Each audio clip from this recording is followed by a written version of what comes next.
పల్లెటూరు ఇదే నా తల్లిగారు మా ఊరి పాడి పంట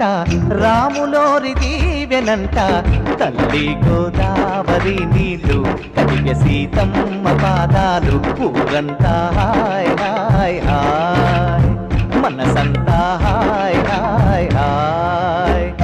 ఇదే నా పల్లెటూరు ఇదే నా తల్లిగారు మా ఊరి పాడి పంట రాములోరి దీవెనంట.